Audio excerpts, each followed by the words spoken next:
শুভ সকাল, আসসালামু আলাইকুম। বন্ধুরা সবাই কেমন আছেন? আশা করি সবাই ভালো আছেন। সূরা আরাফ। আর আমাকে হত্যা করতে উদ্যুক্ত করেছিল, কাজেই আমার ব্যাপারে দুশমনদেরকে আনন্দিত হওয়ার সুযোগ দিও না, আর আমাকে জালিম সম্প্রদায়ের মধ্যে গণ্য করো না। মুসা বলল, হে আমার প্রতিপালক, আমাকে আর আমার ভাইকে ক্ষমা করো, আর আমাদেরকে তোমার রহমতের মধ্যে দাখিল করো, তুমি সর্বাধিক বড় দয়াবান।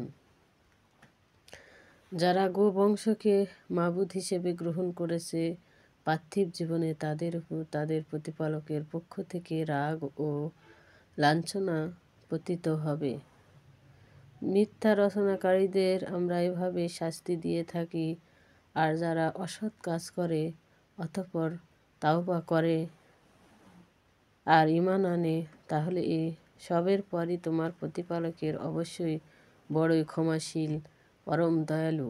মুসার ক্রোধ যখন ঠাট্টা হলো, তখন সে ফলকগুলো উঠিয়ে নিল। সেগুলো লেখাই ছিল এসব লোকদের জন্য পথ নির্দেশ আর রহমত, যারা তাদের প্রতিপালককে ভয় করে। মুসা তার জাতির 70 জন লোককে বাছাই করল আমার নির্ধারিত সময়ে উপস্থিত হওয়ার জন্য। যখন ভূমিকম্প তাদের উপর আঘাত হানল, তখন সে বলল, হে আমার প্রতিপালক, তুমি ইচ্ছে করলে তো এদেরকে আর আমাকেও আগেই ধ্বংস করে দিতে পারতে। আমাদের মধ্যকার নির্বোধেরা যা করেছে তার জন্য কি তুমি আমাদেরকে ধ্বংস করে দিবে? এটা তো কেবল তোমার পরীক্ষা। যাকে চাও তা দ্বারা পথভ্রষ্ট করো, আর যাকে চাও সত্য পথে পরিচালিত করো। তুমি আমাদের প্রতি দয়া করো, তুমি তো সবচেয়ে বেশি ক্ষমাশীল। আমাদের জন্য এই দুনিয়ার কল্যাণে লিখে দাও, আর পরকালেও আমরা তোমার দিকেই প্রত্যাবর্তন করছি। আল্লাহ বলেন, শাস্তি তো আমি যাকে ইচ্ছে দিই, আর আমার রহমত সব বিষয়ে পরিপ্রাপ্ত, আর তা আমি তাদের জন্য লিখে দিব যারা তাকওয়া অবলম্বন করে, যাকাত দিবে, আর যারা আমার নির্দেশাবলীতে বিশ্বাসী হবে, যারা প্রেরিত উম্মি নারীকে অনুসরণ করবে, যা তাদের কাছে রক্ষিত তাওরাত ও ইনজিলে যারা লিখিত পাবে, সে তাদেরকে সৎ কাজের নির্দেশ দেয়, অসৎ কাজ করতে নিষেধ করে, পবিত্র বস্তুসমূহ ও তাদের জন্য হালাল করে, অপবিত্র বস্তুগুলো তাদের জন্য নিষিদ্ধ করে, তাদের থেকে গুরুভার সরিয়ে দেয়, আর সেই শৃঙ্খলা হালাল হারামের বানোয়াট বিধি নিষেধ যাতে ছিল তারা বন্দী।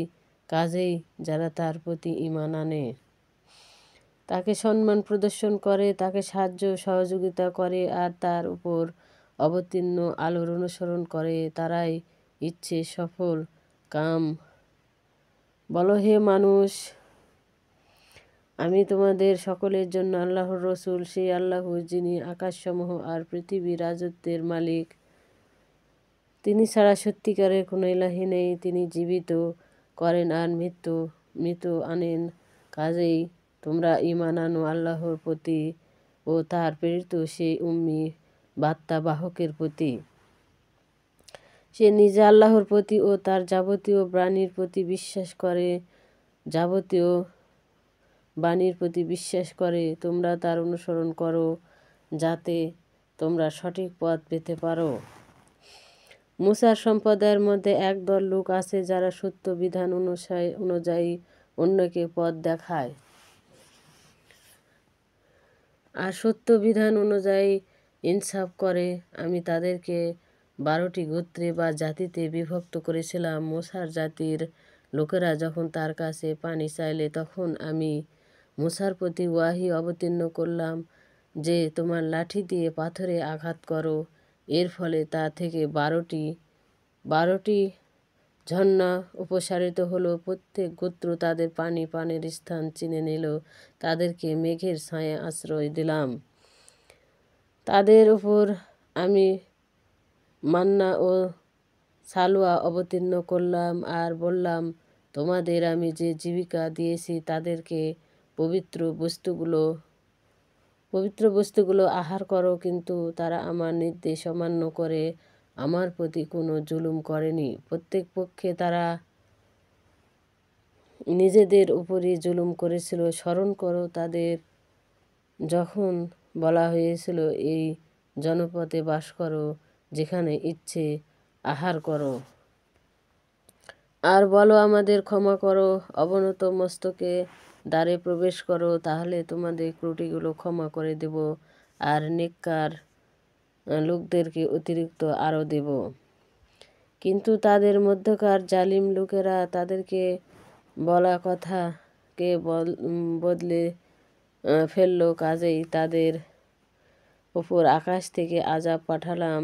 সীমালঙ্ঘন তাদের লিপ্ত থাকার কারণে তাদেরকে জিজ্ঞেস করো ও জনবসতি সম্পর্কে, যা সমুদ্রের উপকূলে বিদ্যমান ছিল।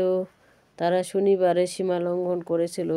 শনিবার পালনের দিন মাছগুলো প্রকাশ্যত তাদের নিকটে আসত, আর যেই দিন শনিবারের অনুষ্ঠান থাকতো না সেই দিন সেগুলোকে আসতো না। এটা হতো এজন্য যে তারা অবাধ্যতায় লিপ্ত থাকার কারণে তাদেরকে পরীক্ষায় ফেলে দিয়েছিলাম। স্মরণ করো যখন তাদের একদল বলেছিল, তোমরা এমন লোকদের কেন নসিহত করেছো যাদেরকে আল্লাহ ধ্বংস করবেন অথবা কঠিন শাস্তি দেবেন।